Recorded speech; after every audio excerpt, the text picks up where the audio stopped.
جنوبی کوریا کی پیدائش دوسری عالمی جنگ کے بعد امریکہ اور سوویت یونین کی سرد جنگ کے نتیجے میں ہوئی تھی۔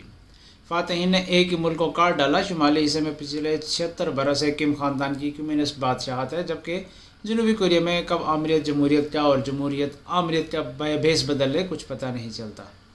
سن 1948 سے اب تک جنوبی کوریا 19 فوجی اور سویلین صدر اور 16 چھوٹے بڑے مارشل لا بھگت چکا ہے۔ ملک کے پہلے صدر سنگمن ری حالانکہ سویلین تھے، مگر پہلا مارشل لا بھی انہوں نے ہی لگایا تھا۔ انہوں نے اس دوران قائد حزب اختلاف کو شمالی کوریا کا جاسوس ثابت کر کے فائرنگ اسکواڈ کے سپرد کر دیا اور اپوزیشن کے لگ بھگ 40,000 کارکنان کو بھی لٹا دیا اور پھر جم کے تقریباً 12 برس حکومت کی۔ سنگمن ری نے جب چوتھا لگاتار الیکشن بھی جھرلو گھما کے جیت لیا تو جنتا کا پیمانہ سب لبریز ہو گیا اور آپ کو امریکہ سے CIA کی مدد سے ہیلی کاپٹر میں فرار ہونا پڑا اور وفات تک اگلے 4 برس ریاست ہوائی میں ہی گزارے۔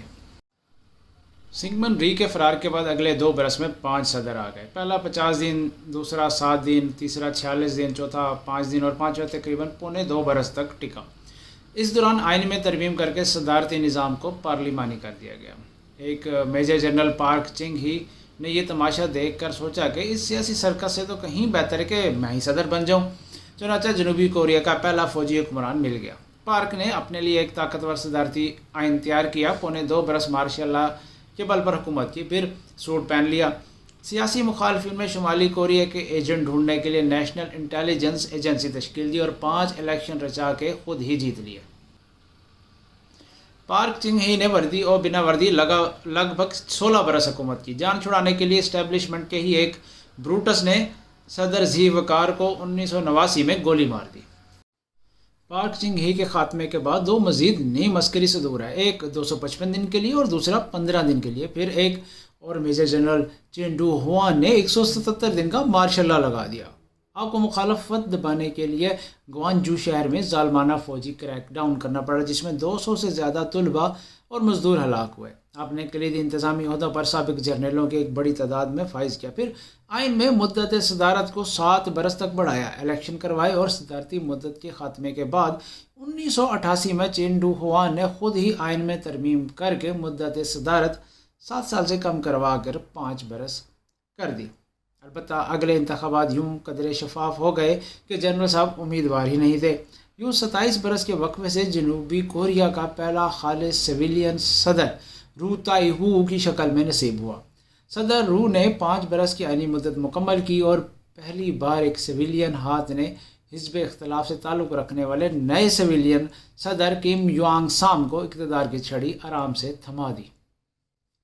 کم یونگ سام نے بھی پورے 5 برس مکمل کیے، لیکن اپنے پیش رو صدور چین ڈو ہوان اور رو تائی ہو کو انسانی حقوق کی سنگین خلاف ورزیوں، کرپشن اور رشوت ستائی کے جرائم میں جیل بھجوانا نہیں بھولے۔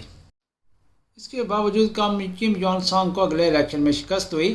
کم ڈائے جنگ نئے صدر بنے اور اس کے بعد رو مو ہیون اور اس کے بعد لی میونگ ہنگ نے 5 برس کی دستوری مدت پوری کی، مگر رو مو ہیون کو بھی سبکدوشی کے بعد اختیارات کے ناجائز استعمال اور کرپشن کی فرد جرم کا سامنا کرنا پڑا اور انہوں نے مارے غیرت دریا میں کود کے جان دے دی، جبکہ سابق صدر لی میونگ ہنگ کو 2022 میں سپریم کورٹ نے تقریباً یہی جرائم ثابت ہونے پر 22 برس کی جیل بھجوا دیا۔ سن 2013 میں سابق مقتول فوجی عامر پارک چنگ ہی کی صاحبزادی پارک یونگ ہائی ملک کی پہلی خاتون صدر منتخب ہوئی، مگر کرپشن اور اختیارات کے ناجائز استعمال کے الزام میں پارلیمان نے ان کا مواخذہ کر کے 4 سال 14 دن بعد گھر بھجوا دیا۔ پارک یونگ ہائی پر مقدمہ چلا اور وہ بھی جیل میں ہے۔ پارک یونگ ہائی کے بعد حکومت کے 5 سالہ مدت کی بقایا میعاد پوری کرنے کے لیے ہوانگ کیو ہان صدر بنے اور 152 دن بعد استعفیٰ دے دیا۔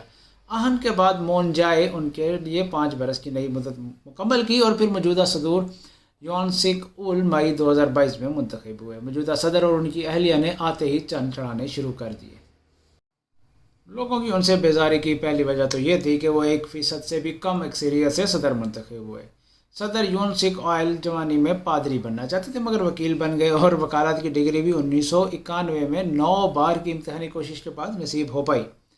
ان کی اہلیہ کم ہیون ہی پر الزام ہے کہ ان کا گریجویشن کا تھیسس سرقہ شدہ ہے۔ خاتون اول بنتے ہی محترمہ نے مبینہ طور پر انتظامی معاملات میں بھی دخل اندازی شروع کر دی اور اپنے من پسند بہت سے امیدواروں کو حکمران پیپلز پاور پارٹی کے ٹکٹ دلوائے، مگر اکثر اپوزیشن ڈیموکریٹک پارٹی سے ہار گئے اور پارلیمانی حکمران جماعت کے ہاتھ سے نکل گیا۔